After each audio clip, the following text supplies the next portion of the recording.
my name is Fiona Gallagher, and today I'm going to be talking about professionalism. Professionalism is a very important topic that some people learn early on while they're in chiropractic school, before chiropractic school, and for others, it happens while they're in the field. I think this is an important thing to learn before you get out there working in a chiropractic office, especially if you're going to open your own chiropractic office. I learned a lot about professionalism working as a chiropractic assistant in various chiropractic offices, including my dad's. And I learned how important it is communicating to patients and communicating to my colleagues in a way that's appropriate and effective. When you're opening your own chiropractic office, or if you're associating, it is really important to know how to communicate properly and effectively with not only your patients, but your colleagues, your employees, as well as people you're even referring out to in the field. Another thing that I think is really important to maintain professionalism is being honest and trustworthy with your patients. Are you telling your patients one thing and doing another, or are you staying congruent with what you are telling them and how you are treating them? Another thing that's important with professionalism is listening to patients.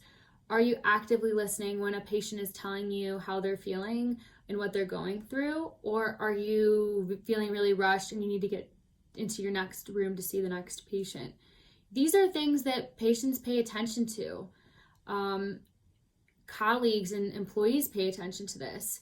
I worked for my dad for a really long time, and there was a lot of professionalism in that environment with everybody I worked with and all the doctors.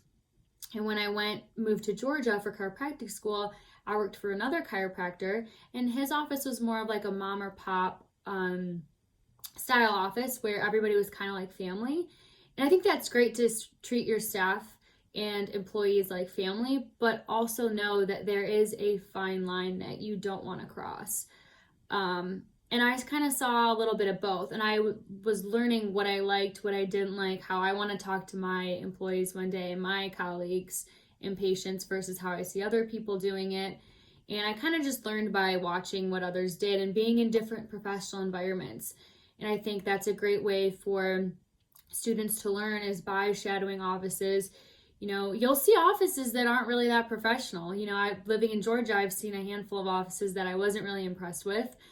And I also saw a lot that I was. So you shadow offices and you learn how to act accordingly once you're in the field. And I think that's a great way to learn how to be professional by watching others and learning and listening.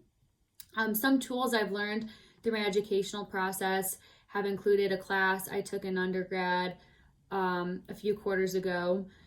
It's a healthcare practitioner class, and to me it was all common sense because these were things I learned about growing up working with my dad in his office. But it was interesting to see, you know, not a lot of people know how to talk to patients as a practitioner and vice versa. So it was a really interesting class, and there was a lot of things I did learn from that class that I found very interesting when communicating effectively and appropriately with patients, and especially with different topics. It was really interesting. So I'm using a lot from that class, which is what stands out to me the most with different practices I've learned and how to handle professionalism. And lastly, I'm going to end with today's day and age. I feel like a lot of things are always changing when it comes to professionalism. I feel like back in the day, in some areas of the country, you know, you weren't professional if you had tattoos or piercings and you were working at the front desk. And I feel like that's just changed drastically in the past however many years, and that's becoming more appropriate and accepted now, especially as a chiropractor or a doctor. So I think that's pretty interesting to see. And things are always evolving.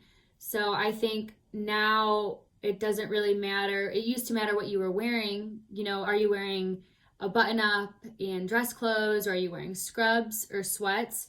And now I'm noticing that you can still be professional even if you're wearing yoga pants as a female and wearing a shirt with your logo on it. I've seen a practice like that where some people would consider that unprofessional, but she made it in a way that looked professional and acceptable, and it wasn't inappropriate in my opinion.